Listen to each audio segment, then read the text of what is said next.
My name is Steve Seche. I'm the Executive Vice President of the Arab Gulf States Institute in Washington. And I'm very pleased to have the opportunity this afternoon to share our final panel. And we are going to shift gears a little bit here from the external focus that we've had throughout the morning on the economic, cultural, social implications of the Vision 2030 to a little bit more of an external look. And I'm very, very happy to have with me three experts who I think will really help illuminate this issue in the course of the next hour and a half that we have allotted to us. And we'll leave time for questions. And again, as my colleagues have done, I thought I brought a card up. I did. These magic cards are on your tables. So please, if you'd like to ask a question, just fill this out, pick it up, and one of our staff will come by and pass it up here to us. And then we'll get those asked and answered. Let me introduce our panelists, and I will invite you all for further detail to look in our program where they have a lot more detail on the accomplishments and the pedigree of our expertise up here in the panel. But I'll start to my right with Tim Lenderking, who is the Deputy Assistant Secretary for Arabian Gulf Affairs in the Bureau of Near Eastern Affairs at the Department of State. And there are at least a few of us in this room who think that's the most important job in the entire State Department. But I'll leave that for someone else to decide. And then to Tim's right is Mohammad Alsulami, the director of the Arab Gulf Center for Iranian Studies. And Dr. Mohammad, good to welcome you. And finally, Christian Koch, the director of the Gulf Research Center Foundation. And Christian, a pleasure to have you with us as well. Again, I think what I'll try to do is begin this session with a bit of a framing question, if you will, to try to kind of create a sense of the overall impression that we may or may not have of how the Vision 2030 will affect and impact Saudi foreign policy. And what I'm going to do is maybe perhaps take a little bit of a look at the tension between ambition and capacity. And my question then for our guests is, what we've seen in recent years is a much more assertive Saudi Arabia in terms of its foreign policy. We see this certainly now more than 2 years down the road in the conflict in Yemen. We see it with engagement in Syria. We see it with overtures to Russia. We see it in a number of places around the world. So there is a real sense that Saudi Arabia is stepping out, picking up responsibility, taking care of its own neighborhood, and policing its own affairs in ways that was not always the case. So my question then is, given this more assertive foreign policy and the large demands we've discussed today regarding the need for capacity, the need for human capital, the need for expertise and resources to be able to really mobilize the energy of the Saudi Arabia government and its population in support of Vision 2030, does Saudi Arabia have the bandwidth and the capacity to do both? Or are we going to see a retrenchment? And as Saudi Arabia looks more internally, will that mean they are therefore going to have less opportunity or less ambition externally? So let me begin this, if I may, with Tim Lenderking, and we'll go down the road and we'll see what you all have to say about that. Tim, please, if you would. Good. Well, thank you very much, Steve, and also want to thank the Institute, Marcel, for having me on the panel today. My first thing I think I would say in response to that question is that the region itself demands a more muscular foreign policy by the members of the neighborhood, and I think, you know, the previous administration asked for that and looked for that, and while the term that's being used now by the new administration is burden sharing, I think that what we're talking about in terms of more muscular engagement is part of that.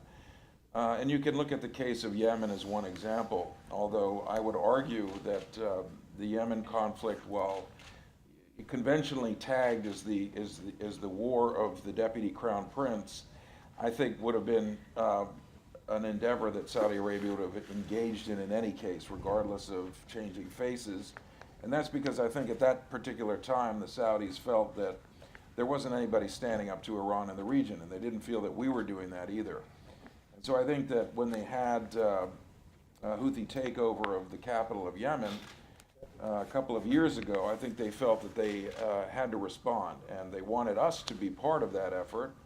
I was in Riyadh at that point as the deputy ambassador and was very much engaged in, you know, a lot of those discussions. We were wary of the Yemen conflict. We still are in some cases, but we've also really pivoted. I think this is probably the most dramatic thing of, you know, aspect of our new foreign policy in the Middle East is the pivoting or resetting, if you will, of the relations with the Gulf countries. And So you do find that evidenced, I think, in a very dramatic way by the president's decision to make Riyadh his first stop on an overseas visit. That's coming later this month. There are many pieces, very active engagement going on with the Saudi leadership about what that visit should look like. We can talk more about that. But when you talk about the question of bandwidth, the first thing that I would note is that there are an extraordinary number of very capable Saudis in the mix. We've just had one as our keynote speaker here, but you look at many of the members of the Deputy Crown Prince's team, the economic team that he has assembled around him, you look at the Crown Prince, and a very, very strong track record of partnership, you know, with the United States and success in key areas of security for the kingdom and for the region. And I also think you've had tremendous leadership at the top of the country as well, if you go back to King Abdullah and then to King Salman again. And so you take that piece, I think is very important. I think a lot of Westerners, a lot of Americans don't understand how much quality there is in terms of decision making. Now, decision making may be quite stovepiped. There may be few ultimate decision makers at the end of the day. But there's a high quality of talent, not just people who are U.S. educated, though many of them are, but high quality of talent in the decision-making process.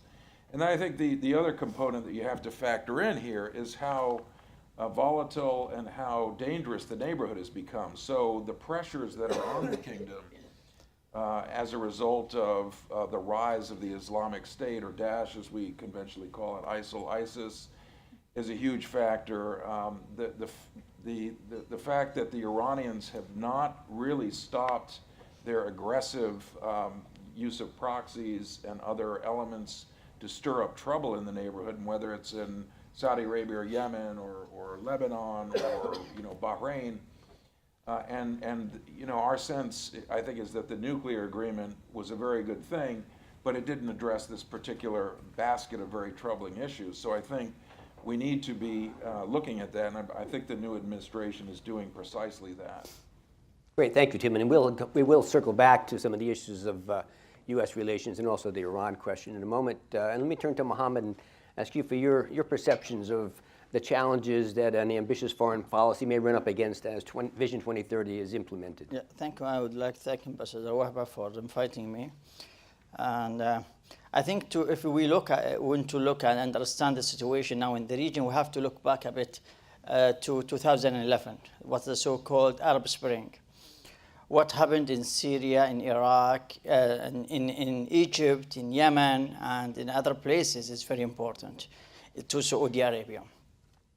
After that, what we've seen in terms of Iran expanding its policy, trying to control areas in the region, especially in the Gulf States, Iraq, Syria, and Yemen, is another important factor. The nuclear agreement, P5+1, is another factor because it didn't stop the Iranian intervention in the Arab internal affairs. And the others, actually, they became more aggressive in the region after the nuclear deal. So Saudi Arabia, in such unstable region in the Arab world, was more or less the only capable country to step forward and to act as a leader in the region. From this, Saudi Arabia has to take an action, especially after the Iranian reaching out to Yemen, and the Houthi became, and Iran. When we are talking about the Houthis, we are talking about Iran more or less, and the Revolutionary Guard on the southern border of Saudi Arabia. So this is a serious, dangerous situation for Saudi Arabia. And from there, Saudi has to take an action, and that's what we've seen, what they call the decisive storm, to limit this action. Just we have to imagine, see, what if Iran controlled, or the Houthis controlled the whole Yemen?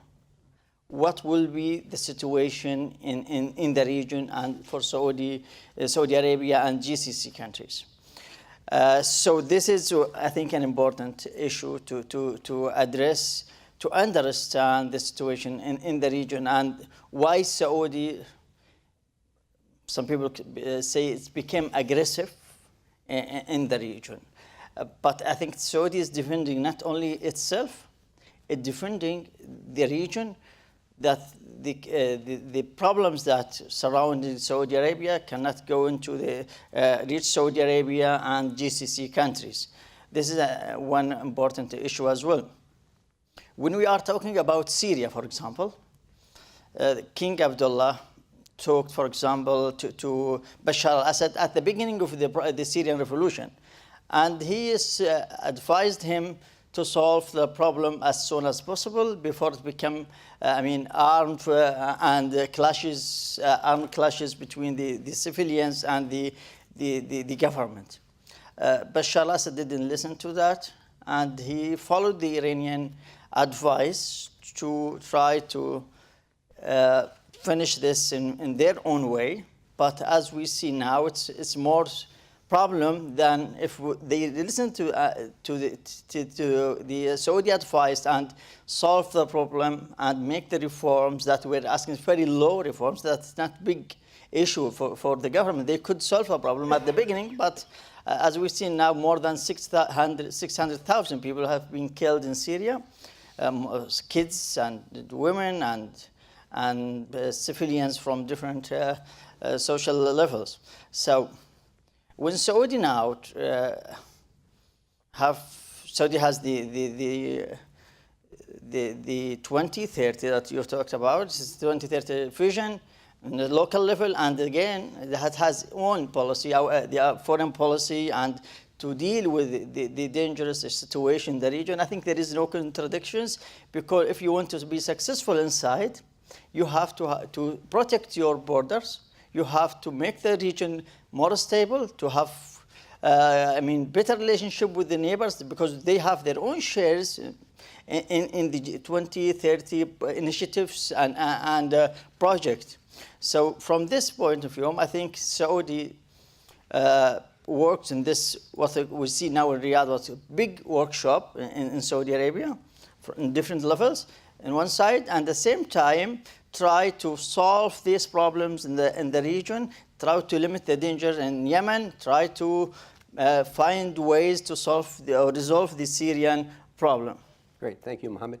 Christian, your perspective on the likelihood that Saudi can continue to be this assertive kind of protector, if you will, of regional security issues. Okay. Well, first of all, thank you, Steve, and I want to add my voice, of course, of thanks to the Arab Gulf Institute. It's a great event. You brought a lot of good people together, and excited to be here, and thanks for the invitation. I think when you look at foreign policy, you have the same issue as with Vision 2030. I don't think it's much of a choice. I think you have to develop that capacity. As Tim rightfully said, the Middle East is falling apart on everywhere, and Saudi Arabia is facing an increasingly difficult situation, and there are just multiple issues out there that need to be confronted, that need to be tackled. So from that point of view, I think there's a realization, especially in the kingdom, that action is needed, that inaction is much more detrimental in the end of the day. That in one way or the other, the problems are going to come to confront you, and you might as well go out there and start acting. I think there's also this realization or a process going on that I would say that actually dates back quite a little bit. This realization that a little bit more concerted action is needed. I think we can go back as far as 2001, when I remember that when King Abdullah was very frustrated with the process of the Palestinian issue. And a lot of this has to do, of course, with a sort of growing unease over the past 15 years about US policy in the region. We see then the Saudis were not happy about the invasion in 2003. We remember very well Prince Saud's statement about delivering Iraq on a silver platter to the Iranians. We then have this sort of 180-degree turn from the Bush administration to the Obama administration, where we see what I think the region, Saudis in particular, felt was a precipitous withdrawal from Iraq, just as Iraq was starting to stabilize. the troops were taking out, and we see Iraq again falling into a period of instability. And then, of course, we have the cases of the Arab Spring, support for the Mubarak regime, then the opening to Iran, and all the complications that brought with it. So throughout this, there's been this process already going on about the need to get engaged. And if you don't do it, then somebody else will dictate the terms. So again, it's not a choice in that sense. I think capacity certainly is an issue still. I think there is, in that sense, definitely also a prioritization going on. I mean, certainly issues right in the region. Bahrain, Yemen, Iran is the first line of defense. And this is where you see the kingdom having become quite active. Then there's sort of other circles around that. So, you know, you spend your primary energy and prioritize according to what's the most immediate threat that you face. And I think here, that's what the Saudis are doing. I think it was in the opening, for his opening speech to the Majlis Ashura, that King Salman also spoke about the need that there are other important issues in the Middle East which require international efforts. So clearly that's a recognition that Saudi Arabia is not going to be able to solve every single problem that's happening in the region, and that also the international community needs to come in and step in. So that's a recognition that there are certain limits to capacity. But at the same time, I would also argue that you see that capacity also growing. Again, Tim mentioned that there are an incredibly amount of capable diplomats already out there, and I think you also see, and you know, this is also, even in diplomacy, is a clear example that this investment in education that the kingdom has pursued over the past decades is starting to pay off. You're starting to see an incredible amount of young, qualified people coming up the ranks and contributing to building the capacity that the kingdom needs. So it's an ongoing process overall, I think. Great, thank you very much. Tim, let me follow up on something you said, and I think it's an interesting way to get into it. Just for a moment, the Yemen question. You mentioned that to some extent, Yemen and the involvement of Saudi Arabia is seen as a deputy crown prince's war. At the same time, the Vision 2030 is seen as the deputy crown prince's reform movement. Do you think the fact that Yemen continues in this protracted fashion with no end in sight, does that undermine any confidence in the deputy crown prince's ability to do the reform movement he's also so closely associated with? Well, I think these are, do I need to use this one? Hello? Okay, good. I think the Yemen war puts a great deal of pressure on Saudi Arabia. It's both the leadership, it's the fact that the war has dragged on longer than anybody had hoped. Sometimes the Saudis tell us, look, if you'd been more helpful, we could have wrapped this up sooner. It's a very complicated situation in Yemen. It's not, I think, given to easy solutions. But, you know, in my conversations with Saudis living in Riyadh, there is a sense that precious resources are going to the conflict at a time when Saudi Arabia's own resource base is more constricted. I think, you know, I got a sense of that from talking to Saudi businessmen. And I think the fact that it is continuing, there isn't a political process in immediate sight, although we're working on that with the Saudis and the coalition, there isn't that immediate political process.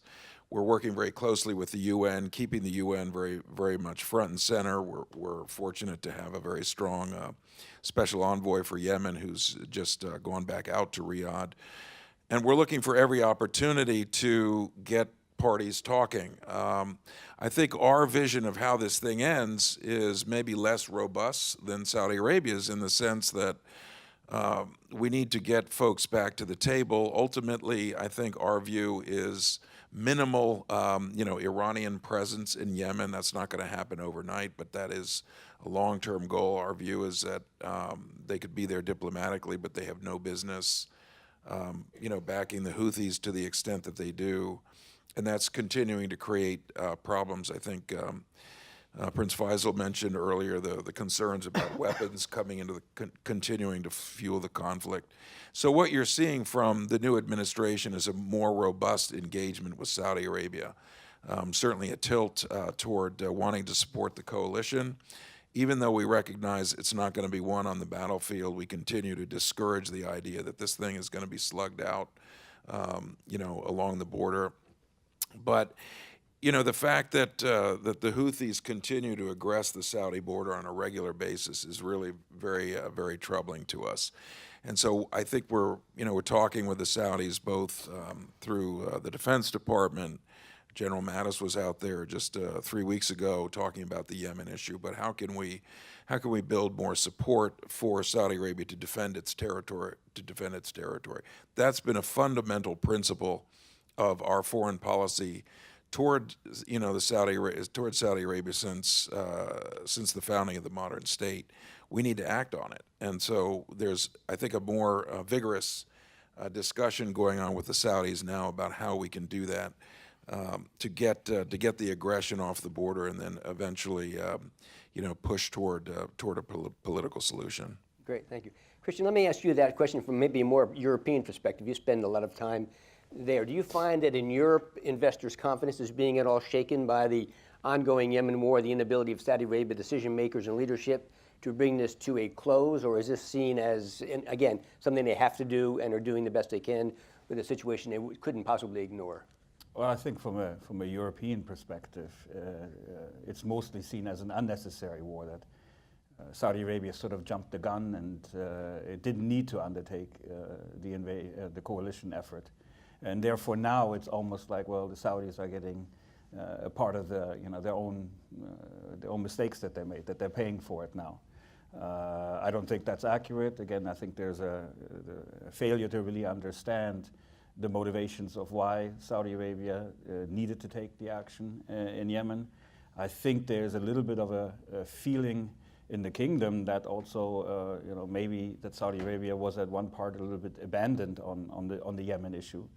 That we did have quite a good effort in 2011 with the support of the European Union and with the support of the US to bring about the transition of government, which then led to the national dialogue process. But that as soon as that had happened, that basically it was the GCC out there left by itself to try to continue with that, and especially the Europeans sort of withdrew and didn't pay much more attention to what, of course, needed to be a continuing political process. And I think this is where we need a little bit more considered action. I mean, I'm happy to hear from the US that this is being considered at the moment.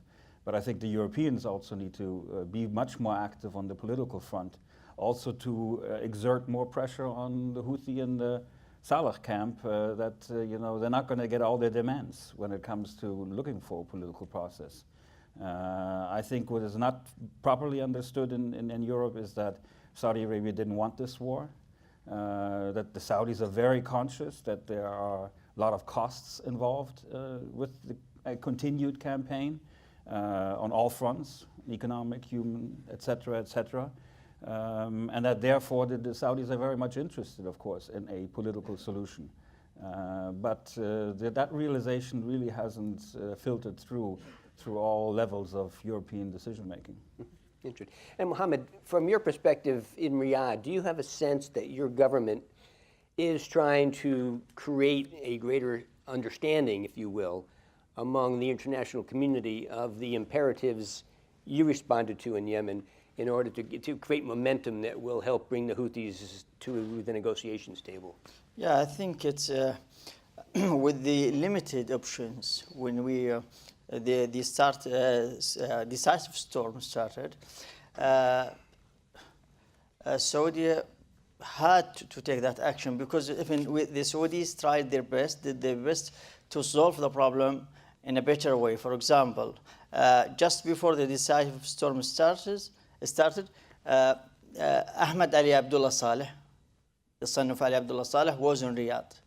And they asked him not to go to Aden, for example. Just don't try to control the whole land of Yemen. They didn't listen to that. They continued to control the whole territory of Yemen. And for that reason, Saudi started the decisive storm. Now, I think Saudi still look for the political solution. and according to the 2216, I think 2216, and as well to the Arab initiative, the GCC initiative, as well as the national dialogue in Yemen. I think it's a better option for Saudi, for Yemen, for the GCC, for every country to resolve this problem in a political way. But again, at the same time, you cannot leave the country, this chaos, and just trying to find a political solution, because the danger will be more for the Saudis than it was. So because as we've seen, and Prince Faisal talked about it, Iran's still sending weapons to Yemenis, to the Houthis and to Ali Abdullah Saleh militias. And we've seen lots of missiles fired to Saudi Arabia, to Mecca, to the southern part of Saudi Arabia. And this is at least, I think there are more than 39 missiles attacked Saudi Arabia during these 2 years. So this is a dangerous situation. Now, I think it is up to the international community to take an action on that side, because if Saudi, for example, now asked for the United Nations to control Hodeidah port. This is very important, I guess, because from this port, Iranians smuggle the weapons to the Houthis. And now they try to build the Al-Makha port. That will be a good alternative for the humanitarian aid to go into the Yemen and to the Yemeni people. If the international community doesn't take action on this and accept the Saudi suggestion, I think it's not only Saudi, it's the coalition actually suggestion. I think it will continue facing the same problem, and the Houthis trying to belonging the war, the Ali Abdullah Saleh, I think this is a target for him as well, to make it more difficult for the coalition, for the Saudi government to stop the war and stop the Iranian interfering in Yemen. Great, thank you, Mohammad. Let me turn then, if I may, to the question of President Trump's upcoming visit to Saudi Arabia, and see if we can draw out a little bit of your sense, your collective sense of kind of what we're looking for, what we might expect. And let me start with Christian, because you mentioned a moment ago, Christian, that, and this is a commonly held perception, the Middle East seems to be falling apart in many respects. Now, I have a sense that as part of this kind of reset that we're doing with, the U.S. is doing with Saudi Arabia, we are looking at a larger scale role for Saudi Arabia in helping to calm this sense of impending chaos, if you will, or certainly the drama that has certainly encompassed the region. Do you imagine, or can you imagine, how Saudi Arabia might grow in this role, and how the U.S. might want to encourage it to be part, an anchor, if you will, of a larger defense alliance that would bring some sense of management to a, certainly at the moment, unmanageable area? Well, I mean, this is a process, of course. It's going to depend a lot on becoming a little bit more specific on the areas where the Saudi Arabia is also looking for greater support from the U.S.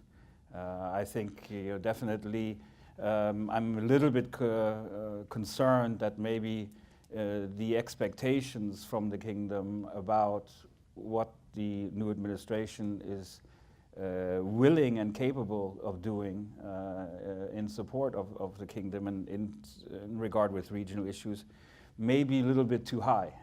I think as far as I understand, on a lot of policy areas, it's still under review here in Washington. There hasn't been a clear determination of exactly what is going to be done. So I think when President Trump comes to Riyadh in just about a week or so, there will of course be this exchange between the Saudis and between the GCC in an effort to try to see if one can get a sense of a more clear and precise idea of what policy is going to look like. And then certainly there will be some discussions on how that could possibly be implemented on the ground. The agreement is there on the broad sets of challenges. Certainly terrorism is in the forefront.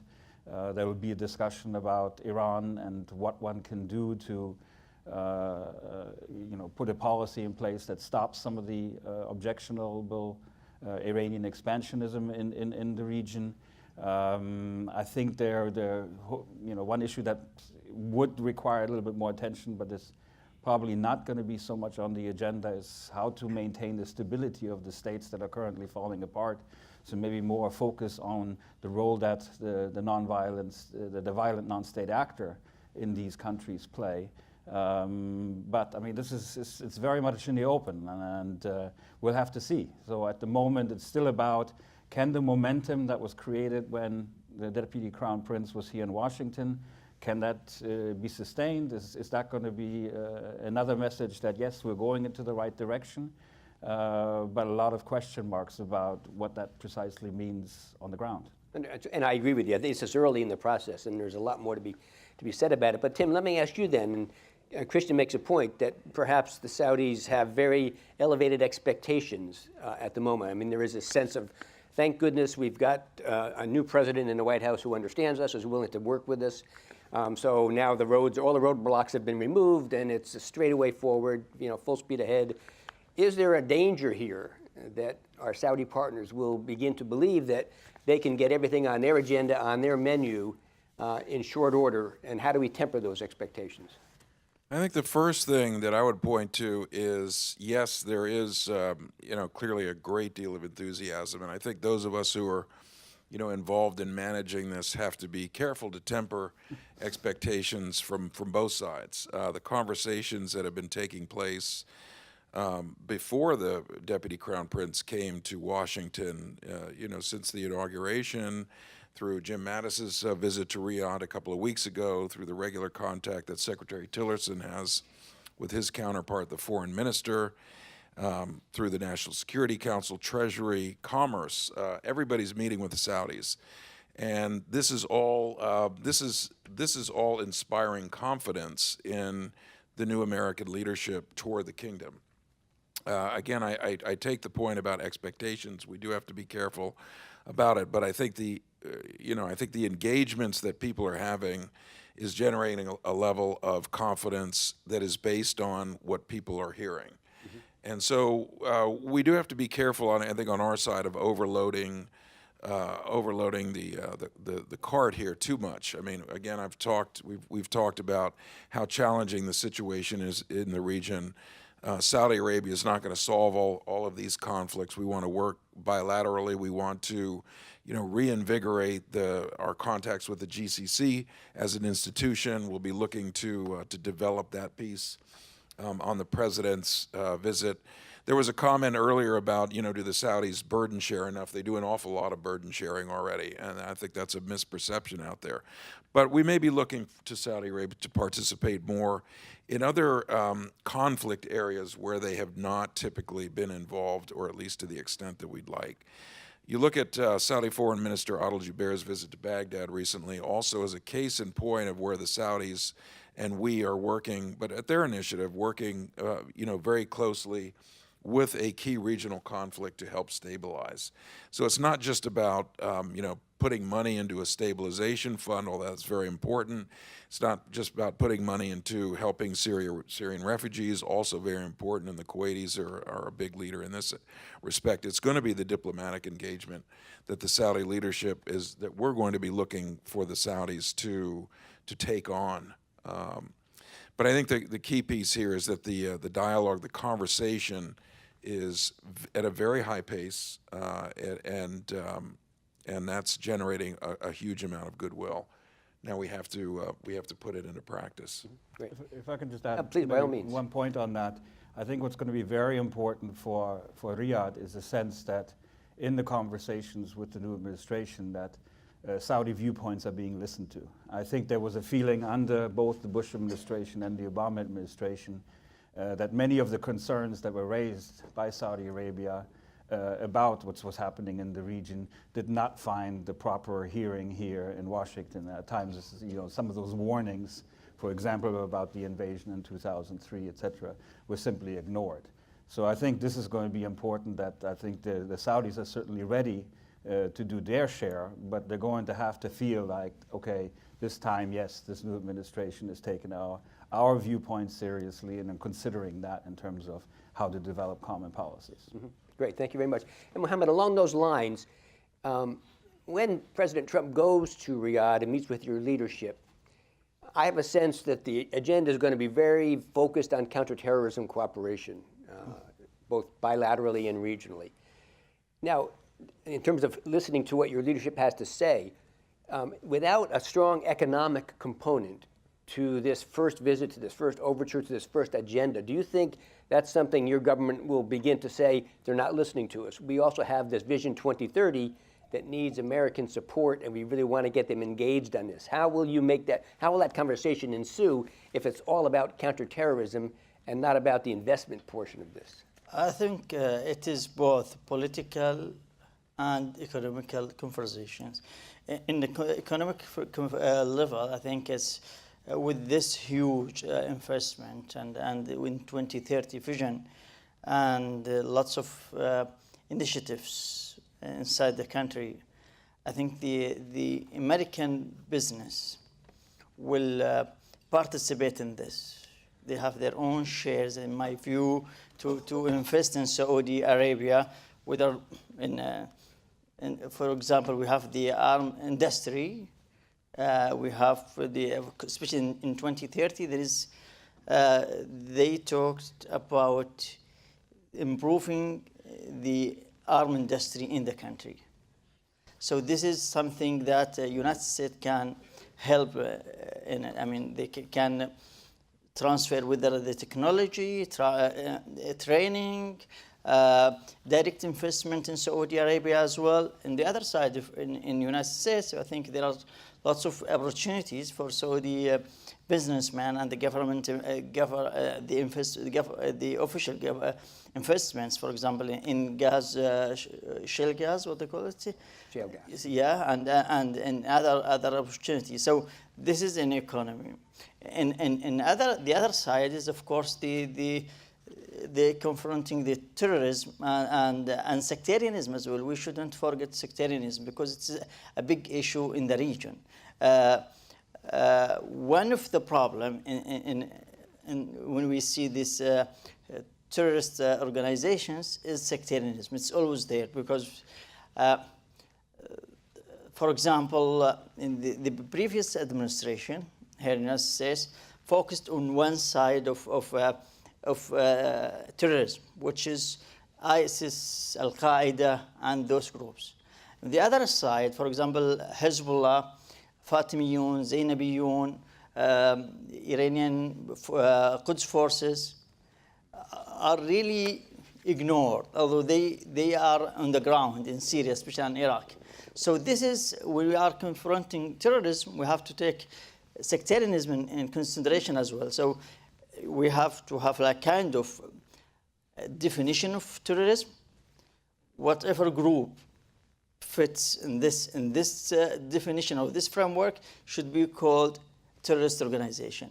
And this may help in solving the problem, because many people in the region think that when you just focus on one group and ignore the other, you in a way either side with one side or take side when one of the player in the region and ignore the other. So you should fight terrorism regardless if they're Shia, Sunni, Muslim, non-Muslim. So this is, I think, a very important issue, and I think it will be discussed during the meetings. Confronting ISIL or ISIS is, I think, a very important issue as well.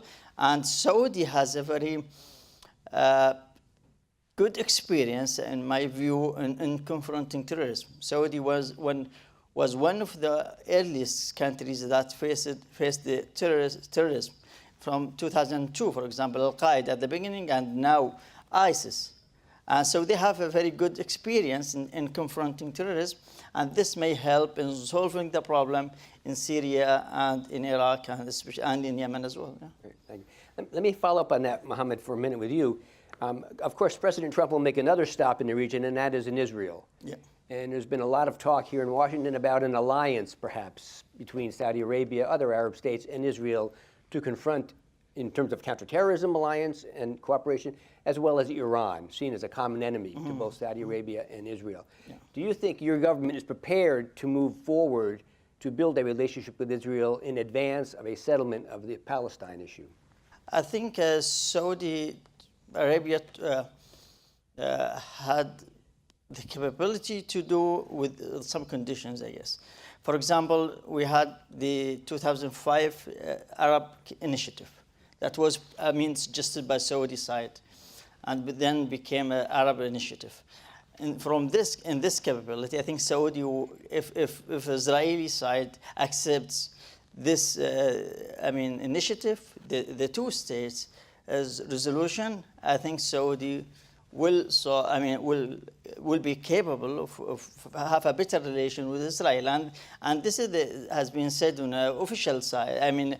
Level. Not only we are not guessing here. I guess it's very direct forward that if Israeli accepts the Arab Initiative in 2005 with King Abdullah, and Saudi has no problem in having to have a better relation with Israel. Okay, great. Thanks. Christian, any thoughts on that? Well, I agree with what Mohammad said. I'm a little bit surprised sometimes that at the moment when there is that opportunity to build possibly a more deeper relationship, structured relationship also between Israel and some of the Gulf countries and Saudi Arabia, that the Israelis seem to be incapable of sort of at least doing something on the Palestinian issue. That it seems to me that there's just no willingness to consider that, and that's then you're not going to have a game changer. Then it's just not going to happen anything really on that front until there's a sense, there's some seriousness about wanting to at least, for example, the commitment to this two-state solution, or a little bit more recognition of the Abdallah peace plan, that so far has not even been really recognized at all. There are some voices in Israel that I've heard that have said we should have reacted initially to that peace plan coming a little bit more forward. But again, until you see some movement on that front, I just don't see any breakthrough that we can say in terms of better ties. Mm-hmm. Fair enough. Tim, this morning, Dr. Abdulaziz talked a little bit about JASTA and its ability to be an impediment to better relations. And this is the law now. There are cases moving through the courts now. How do you address this? How does the department address this? And how do you calm Saudi anxieties about this being some kind of a monkey wrench in the works that we just can't get out of the spokes? Well, at some point, I think we're going to have to come back to the issue. I don't think the moment is right now in terms of our engagement. We're working on lots of other things that are huge. We were working with the Under Secretary Kerry, working very hard to try to get this solved before the end of the last administration, introduce legislative fixes that would have changed the whole tenor of this discussion. We didn't succeed. So we know the irritant is there. It's a sore spot, and I know that we will have to come back to it. I think our view is at the moment is just not now. Let's work on these other things which are generating a huge amount of goodwill and confidence in the relationship, and we'll know the right moment to come back to this. Fair enough. Christian, let me, with you, please, if I may, turn a little bit more to Iran and Saudi relations. And clearly this has heated up a bit in recent days with an interview that Deputy Crown Prince made and the response from the Iranian defense minister. This has now become a bit of a bouncing ball back and forth. From your perspective and the European perspective, how much concern is there that this is going unchecked and may escalate further? Is there a sense that there is some intervention that perhaps can be made that will help calm the temperature, bring it down a little bit, and allow the two parties to maybe go back to neutral corners without seemingly looking to get in each other's face? Well, definitely, I think in Europe there's a concern that this could escalate further, and in many instances also that the Iran-Saudi relationship is seen as the key to many of the other issues in the Middle East. And there's been multiple efforts in Europe to try to see what possible role one could play. The most obvious was the German foreign minister Mr. Steinmeier, who gave 2 attempts and making regional visits and doing those visits, going to both Tehran and to Riyadh at the same time, and to say to both sides, is there an interest in some sort of German mediation, German involvement to try to calm a little bit, the temperature down. But I think he came away quite disappointed by finding on both sides that there's no need for any other involvement of somebody from the outside, and really not much interest in trying to calm those waters down. Again, I think dialogue is important, but I think, as His Highness pointed out in his keynote, there's just not a sense at the moment in the kingdom that dialogue is going to lead anywhere, that we're going to get anything substantive out of that. And just to have some nice statements by Foreign Minister Zarif or by President Rouhani about the need for a dialogue is simply insufficient. There's a clear understanding, I think, in Saudi Arabia that power is with the supreme leader, and that unless we hear something of substance coming from Tehran, one needs to hold their ground, and one needs to also make pretty clear that one will stand their ground. That this is not going to be, being pushed around in the region. We see still, even this year, we saw statements from advisors to the supreme leader, continuing with the idea that Iran is still exporting the revolution. Last year, during the Hajj period, we had an incredibly harsh statement from the supreme leader about the Saudi rulers. It's taken to a different level sometimes in Tehran, whereas in Saudi Arabia, I think there's still an openness to a certain degree, a readiness to cooperate on practical, pragmatic issues, and we saw that on oil price. We saw that on the Hajj, that the Saudis are ready to still have a dialogue, but not unless, if there's really just a feeling that Iran is finally ready to accept Saudi Arabia almost at the same level. And there's always been this feeling that Iran wants to dominate the region.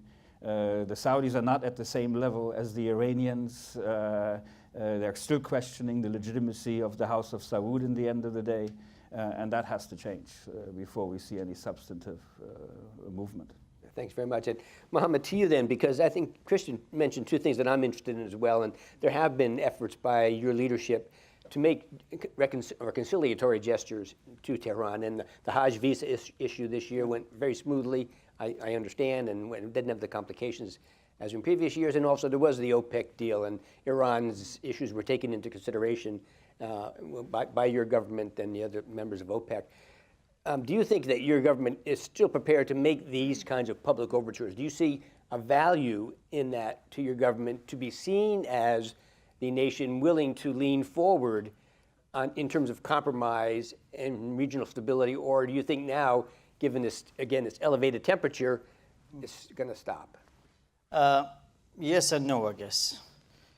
The problem with the Iranian political system is ideological problem. It is not with the Iranian people, it is with the how the Iranian political system looks at the region, how they want to deal with the countries in the region. For example, we have a good experience during the Mohammad Khatami period. For example, from 1997 to 2004, 2005, we had a very good relationship between Saudi Arabia and Iran. It was called the golden age of the relation between the 2 countries. At that time, I traveled to Iran twice. I studied in Iran for 2 years. And this is what Prince Mohammad talked about it, when he said sometimes reforms come and sometimes the hardliners come to the government. And this experience was or gave us a good understanding of how Iranian political system deal with the region. When you look at, I will come to your answer, but I have to clarify this point. When you look at the Iranian constitution, Article 12, for example, Iran defines itself as a sectarian country because they say it clearly that they believe in Islam and its Shia 12 school, and this article cannot be changed.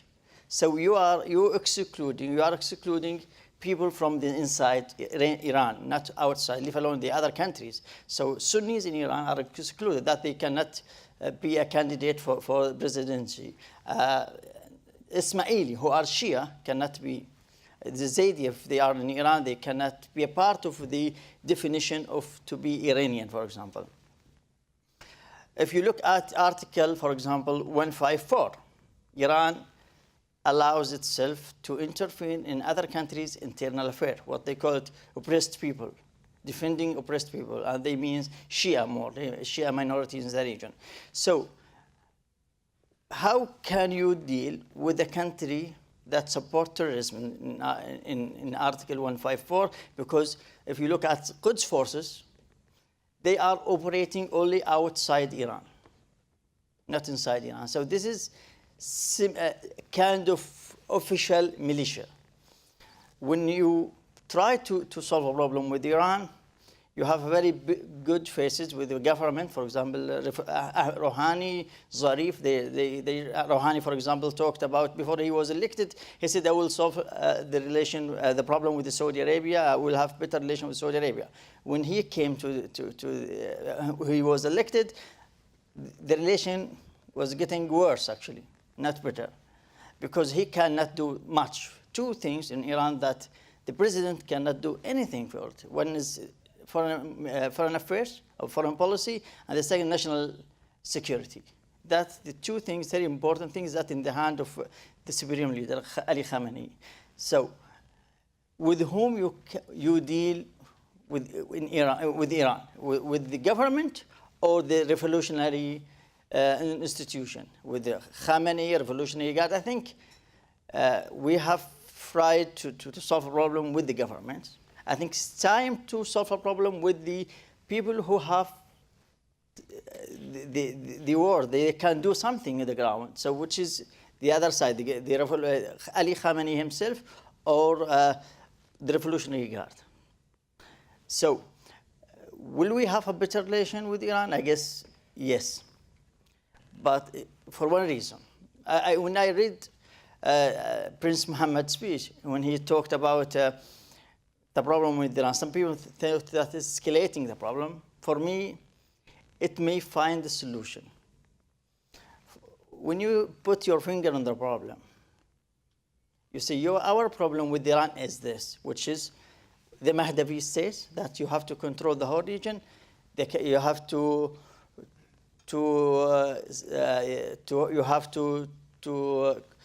be the leader of Islamic countries. You have to, the region has to be in chaos before the hidden imam appears. So that's, you want to destroy everything in the region before the hidden imam appears, and that is a very important issue for the ideology adopted in Iran, which is the Wilayat al-Faqih. So when you put your finger in the problem, if Iranians are serious in terms of solving the problem with Saudi Arabia, they had to do something on changing the image. So our problem with you, it's not government, it is ideology. If you change this ideology, if you change the political strategy or the political attitude to the region, we can deal with you. Otherwise, we don't trust with the reformists or hardliners. It's the same to us, because it's still in the framework of Wilayat al-Faqih. So there is no big difference. Whether Ahmadinejad, to me, Ahmadinejad is better than Rouhani because he's outspoken. He really expresses Iran as it is. Whether Rouhani and Zarif, not. They are trying to be more diplomatic, to just talk, but they don't do anything on the ground. And this is the problem. If I can maybe just add an example to underscore a little bit what Mohammad was just talking about the difficulty. We as an institution, the Gulf Research Center, have actually conducted sort of track 2 talks with the Iranians and bringing Gulf Arabs and Iranians together. But from the very beginning, when we wanted to talk about certain issues, and these was mostly with representative out of the Rouhani camp. But when we sort of proposed, let's talk about Syria. Oh, no, we can't talk about that. We want to talk about Iraq. No, that's not an issue we can talk about. On all these fronts, it was we have no power basically to talk about these issues. What they wanted to talk about is, well, how can we better the media relations and the coverage of one another in our media? But it wasn't really on anything in the end of substance that the GCC states were interested to talk about. And there's just a sense there's also no willingness from the people, in the Supreme Leader's office and in that camp to engage in that kind of dialogue. Great, thank you.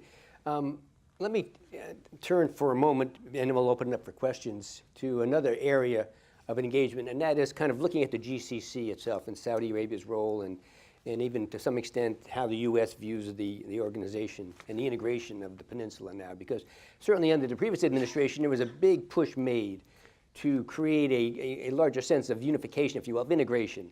And President Obama even authorized the sale of weapons to the Gulf Cooperation Council, knowing full well there was no procurement mechanism to whom we could sell weapons.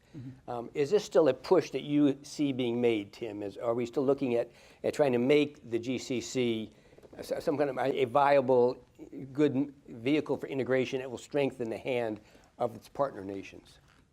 Yes, it is. I think you'll see that reflected in the president's visit, that we still look to the GCC as a, sort of a force multiplier. We did have, as you point out, Steve, a pretty good set of working groups that stem from the Camp David summit in 2015, led to a very robust series of engagements on really sort of nitty-gritty issues, very practical, whether it was Iran or ballistic missile defense or counterterrorism, terrorism finance. All that was in motion, and that's still continuing at a good pace. That's not to say that there aren't differences between these countries. They all have their own histories, their own leaderships, their own cultural makeup, and different sort of approaches in terms of foreign policy. So I don't think we're trying to say that those should all disappear, but I think we want to build unity, and I think we will approach them both bilaterally and through the GCC mechanisms in an attempt to continue to do that. Thank you. Christian, do you have a sense of kind of how hard the Europeans are pushing for a kind of a revitalized GCC? There's a lot of talk about, again, as Tim mentioned, dissension among the member states, that they can't get in the same room with each other without seemingly thinking there's an argument about to be had.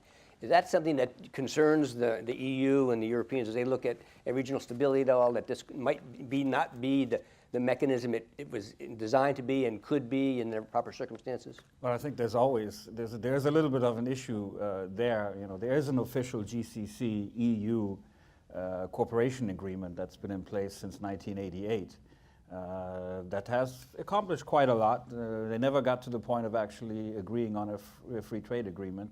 Those negotiations have actually been suspended since 2007. But what has made the relationship really difficult is the fact that the EU approaches the GCC as thinking that it's just another EU, and it works exactly like the EU does. So they don't see the need, to actually build personal relationships. They think this is all done on an institutional level. And the GCC does it exactly the other way around. They go to the Brussels and think this is going to work just like the GCC. As long as I talk sort of to the top person in the institution, everything will be solved. I don't need to go through all the mechanism and institutional steps. And that's really been the big problem between the two institutions of why we haven't had more of a relationship at that institutional level. So at the moment, Gulf-Europe relations remain primarily defined by bilateralism rather than multilateralism. And I think that's something we're going to just simply continue to see. On the one hand, the European Union is grappling with its own set of problems that are not going to disappear tomorrow, especially now that we're in the 2-year phase of Brexit and the exit of the United Kingdom from the EU. So that's going to take away most of the attention. In the meantime, the UK is already starting its attempt to sort of compensate a little bit for some of the EU loss by trying to engage more now with the Gulf region again. I mean, there's been the Chancellor of the Exchequer has been down there several times to try to get more investment going now into the UK and offering what could be potentially a separate free trade agreement with the UK at one point.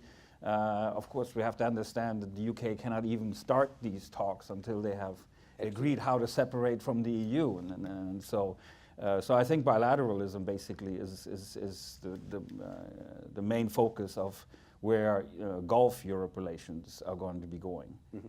Great, thank you. And Mohammad, let me just broaden this issue a little bit to look beyond just the GCC to kind of Saudi Arabia's capacity to be the alliance builder, the convenor, if you will, in the region. And I'm speaking specifically about the counterterrorism alliance that Saudi Arabia formed in 2015. It started with 34 countries, now it has 41 nations. It's been referred to as the Muslim NATO. Yeah. That's a rather grandiose way to describe it, but I'm wondering, is this something that people in Saudi Arabia understand is a capacity of your government to do, to bring the Arab world, the Muslim world together in a way to create this sense of self-protection and self-advancement? Yeah, I think so, because if you follow the social media, for example, in the region, in Gulf states, for example, in Saudi Arabia, people always talk about Saudi stepped forward very late. They had to take the initiative to start to create a kind of Arab or Islamic unity, especially first Gulf, Arab, and then Islamic unity. When the decisive storm started, people who were against sometimes Saudi Arabia, they changed their mind. Their tweets became totally different because people were eager to see Saudi is leading in the region and create unity between the Gulf states, especially, and then the Arab states.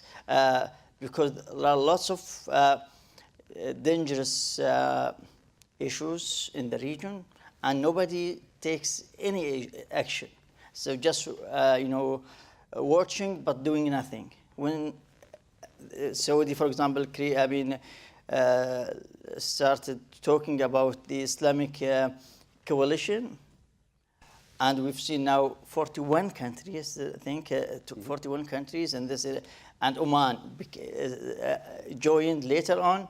Then again, this is thought, this big umbrella brings people together more. And even we talked today about the Iranian rule and nuclear deal, and Oman hosted the dialogue between Iran and the United States first, and then the 5+1. And there was kind of attitude to Iran, Oman that cannot be part of this coalition, but then it joined. Then another change in the region that Saudi is capable of bringing different countries for one whole project that protect the region as a whole. Great, thank you. I think we'll turn to the questions now. And I have one question I'm going to ask Christian to give this some consideration, if you would, please. Okay. Does the recent, and it goes back to the comments that Mohammed bin Salman made recently regarding Iran we mentioned a moment ago. Do these comments have a negative effect on the electoral chance of reformers in Iran's upcoming election? Do you think there was an intention there or an eye to Iran's upcoming election when he made those comments, or do you think that didn't even hit make it onto his conscience? No, I don't think necessarily that was a primary consideration. Mm-hmm. I don't think that's also from the Iranian point of view. I think the election is going to be in Iran is going to be much more about the state of the economy than it is going to be necessarily about relations with its neighbors. So mm-hmm. I don't see that as being primarily the pertinent point there. And in that sense, there's a bit of a follow-on here, and it's relevant to what you just said.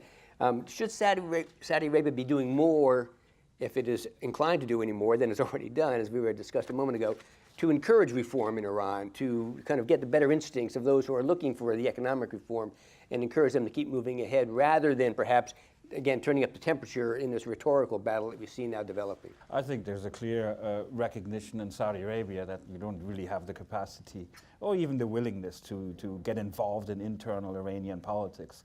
This is something for Iran itself and the Iranian population to have to deal with of what kind of reform steps it wants to take.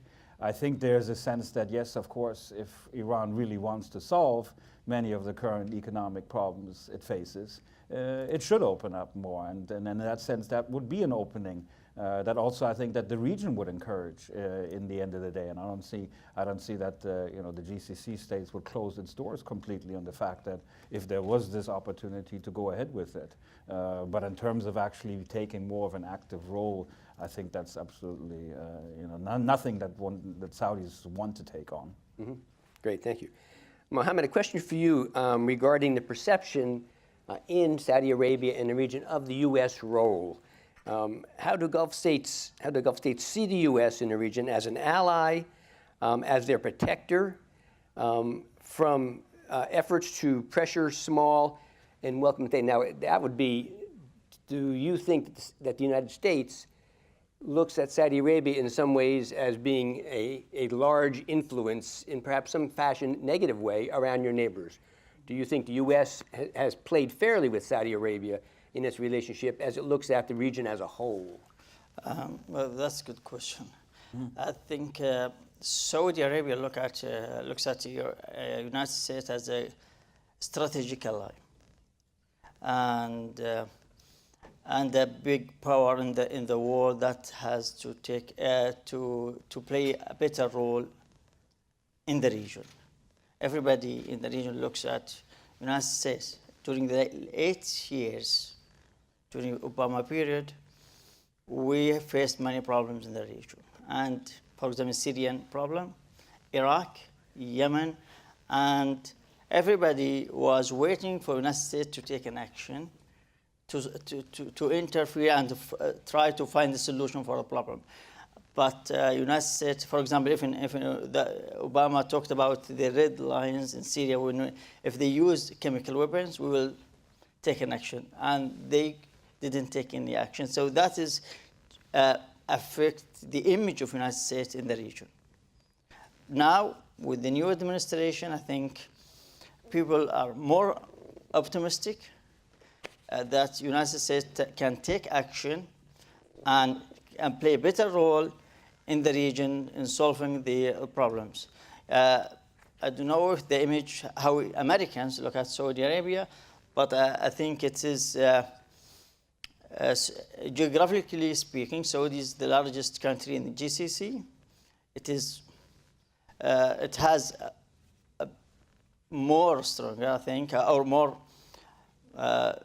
historically speaking, a relation with the United States because than the other GCC countries, maybe with the exception of Oman, because we talk about colonialism, and if we talk these countries became independent countries since 1971, but Saudi has stronger and more historical relation with the United States. So I think Saudi is more capable for playing a role in the region, along with the other GCC members. Okay, great.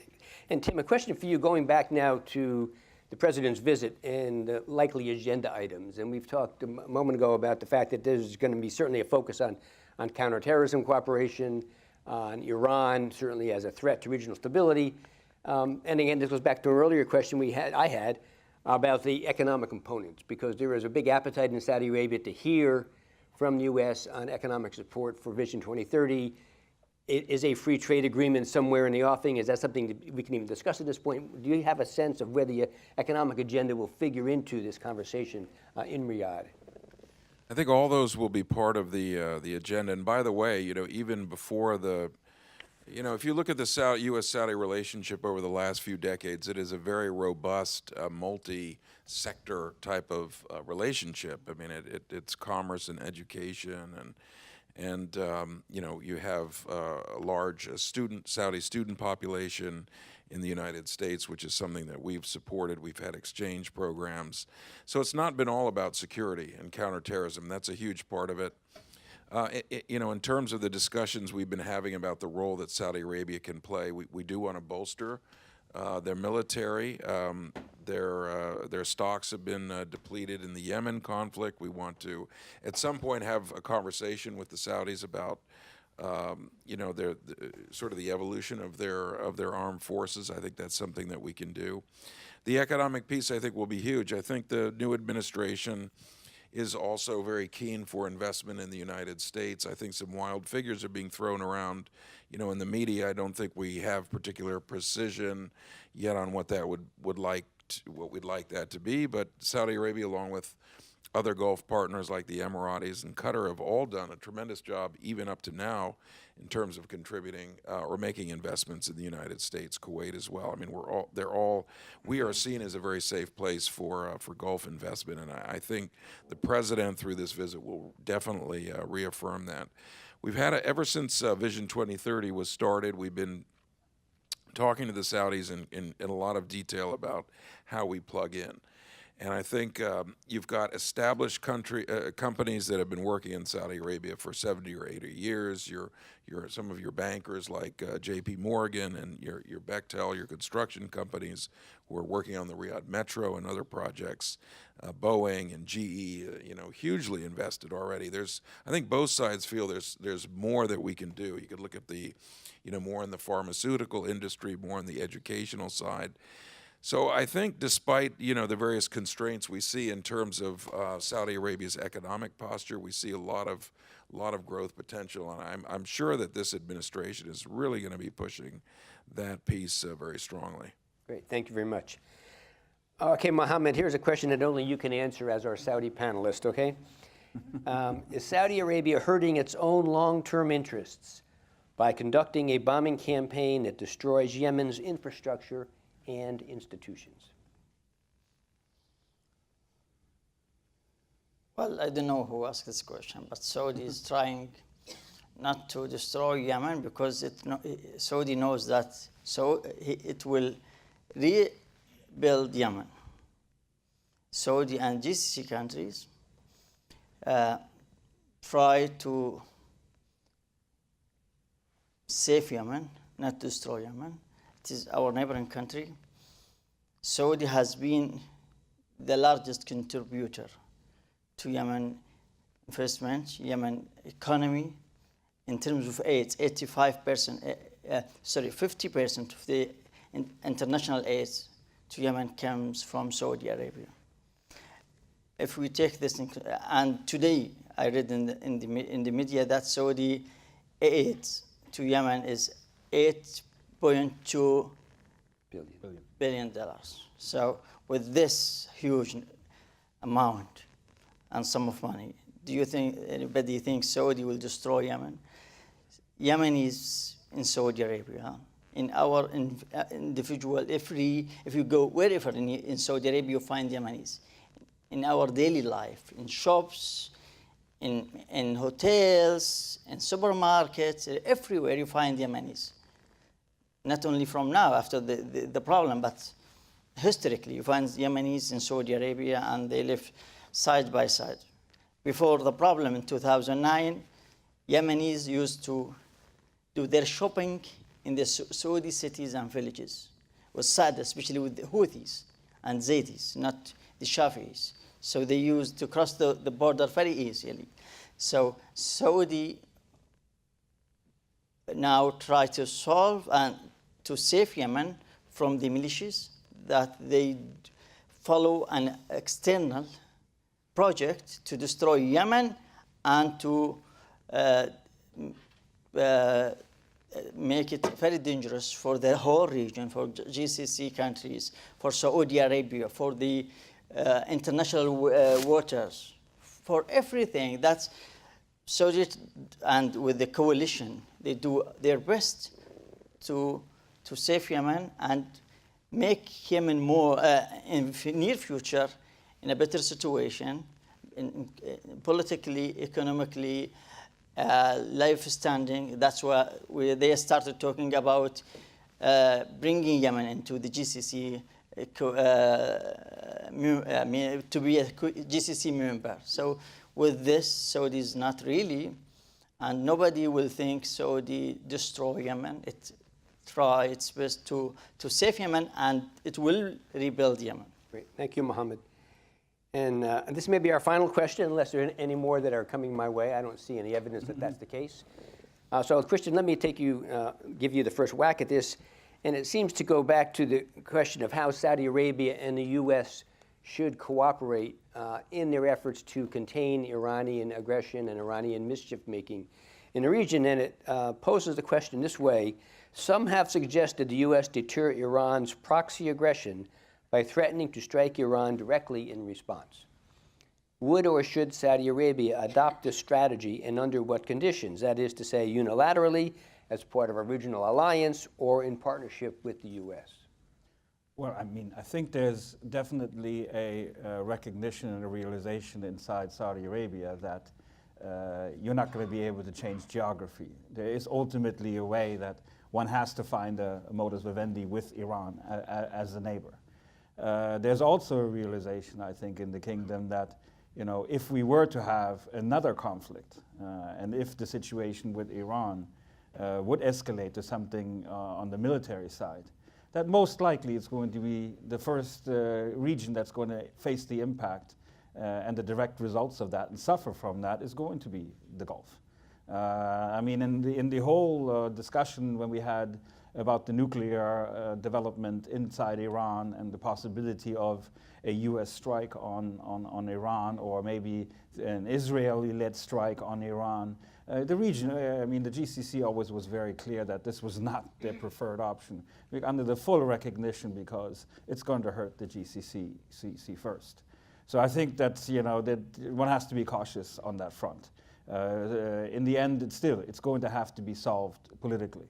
Military can be a tool to be used for certain instances, but ultimately to solve the issues in the region, it has to come from the political front. Great, thank you. I'm going to offer final thoughts. Mohammed, anything to add before we close it down here?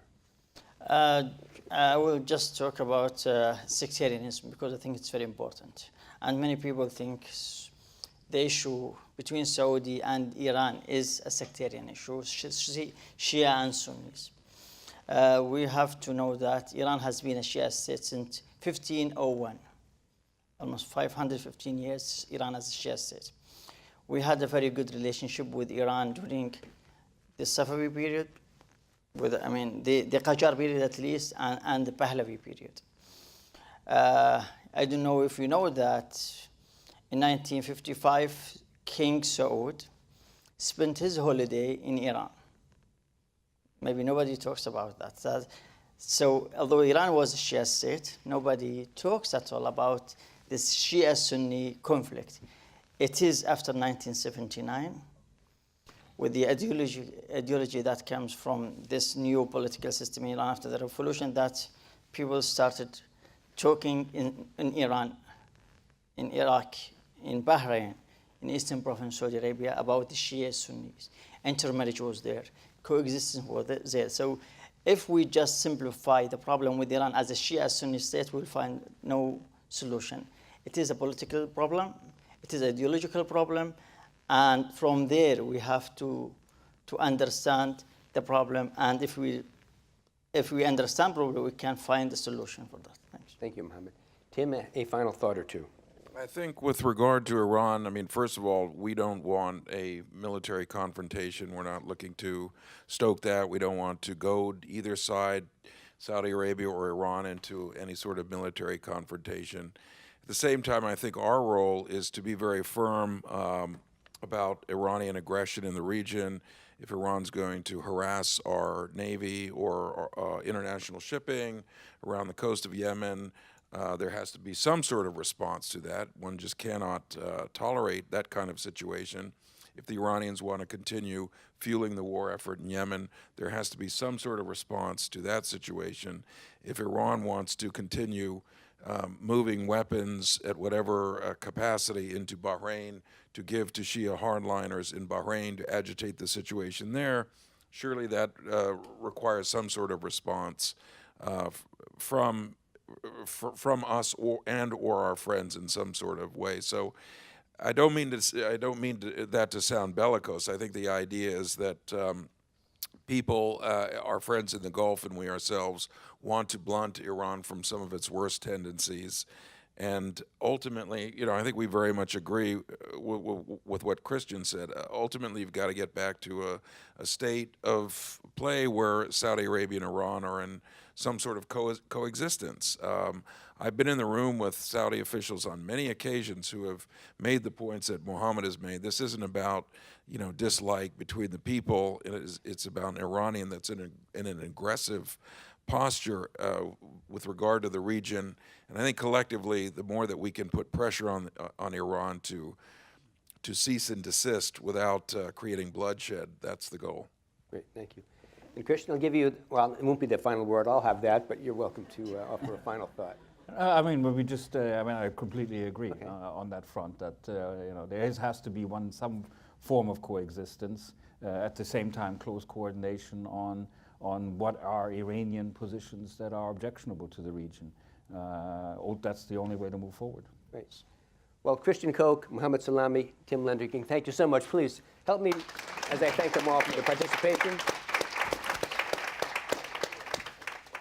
And now, ladies and gentlemen, it is my honor to draw this event to a close.